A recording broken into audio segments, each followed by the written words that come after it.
I actually started up here on the trail crew in the summer, and when the winter time came around, they asked me if I wanted a winter job.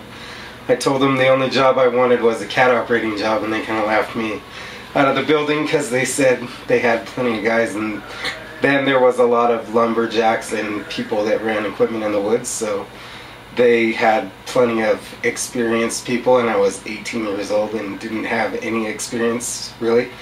And so a couple months went by and it started snowing, and I got a phone call and they said, "You still want to run snowcat?" I said, "Of course."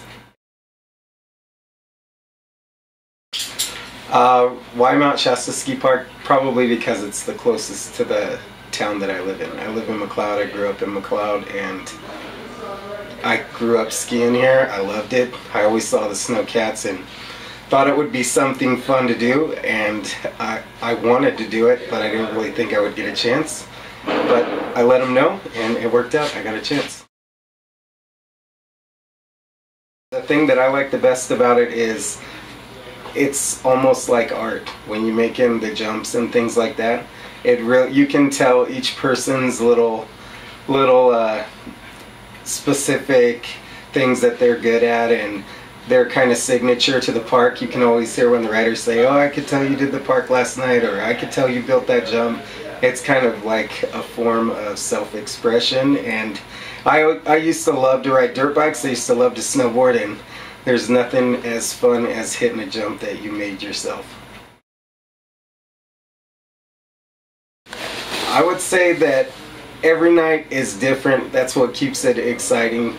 Every night is completely different than the night before, and when you're in the middle of a storm, you feel like you're all by yourself in the middle of nowhere when you can hardly see out the windshield, and you kind of know the mountain by heart after doing it for 15 plus years, and you got these little landmarks that you look for, and each one, it's kind of like connecting the dots, and slowly but surely you kind of work your way through it, and it's challenging. I think that's what keeps you coming back to, is it's always exciting, it's always challenging, and I think the other thing that I would come back for is I really like the guys that I work with. I've got along with them for a long time, and they're a good crew. They're friends of mine, and when you come to work, it's more like a vacation than it really is like work, so that's why I make sure to still keep coming up here for more.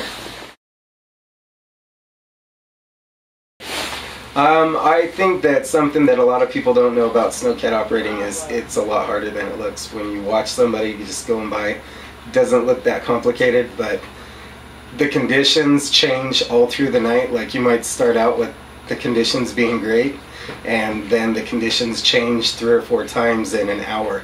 So that's something that I don't think people realize, how much you're chasing the conditions and how much the conditions affect how it looks. Like, you can be the best cat operator in the world, and on the wrong night you're going to have a groom that looks like garbage, and it's just the way it works out.